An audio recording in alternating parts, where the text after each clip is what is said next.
हरिओम. योगदास श्री जयगणेश जोशी लिखित आध्यात्मिक पु ल, लेख क्रमांक 47.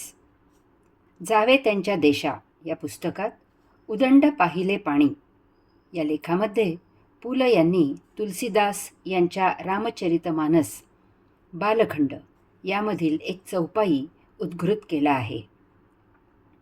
चौपाई अशी आहे: देखन बाग कुंवर दुई आये, देखन बाग कुंवर तुई आये, बय किशोर सब भांति सुहाए, श्याम गौर किमि कहूँ बखानी, गिरा अनयन नयन बिनुबानी.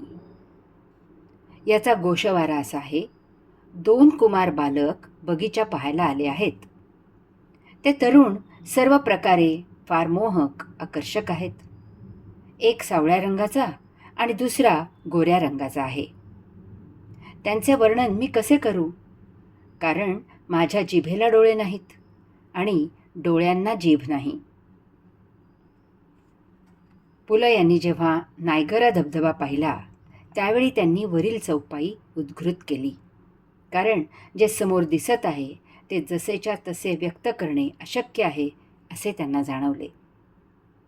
आपण जे पाहतो त्याचे आपण जसे पाहिले तसे तंतोतंत वर्णन करू शकत नाही, कारण दृश्य जसे आहे तसे ते ग्रहण करण्यासाठी आपल्याकडे 100% दृश्यशक्ती, बौद्धिक शक्ती, आकलन शक्ती नसते.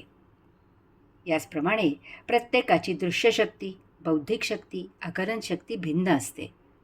यामुळे प्रत्येकाला एकच एक दृश्य निरनिराळ्या प्रकारे जाणवते. ज्यावेळी योग्यांना दर्शन साक्षात्कार होतो त्यावेळी ते परम केवल ऊर्जामय आत्मपरब्रह्म अनुभवलेले असले तरीही ते त्याचे वर्णन करू शकत नाहीत.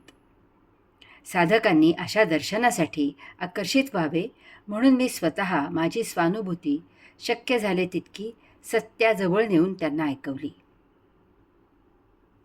अशा प्रकारे ते परम आत्मब्रह्म अनिर्वाच्य, अवर्णनीय आहे. याच एकमेव असलेल्या आत्मपरब्रह्मातून ब्रह्मांडात सूक्ष्म, जड, चल, अचल, सजीव, निर्जीव अशी विविध आणि वैचित्र्य सृष्टी निर्माण झाली.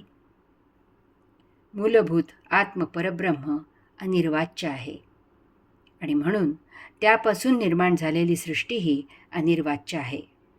जे पाहिले ते जसेच्या तसे आपण वर्णन करू शकत नाही. हरि ओम.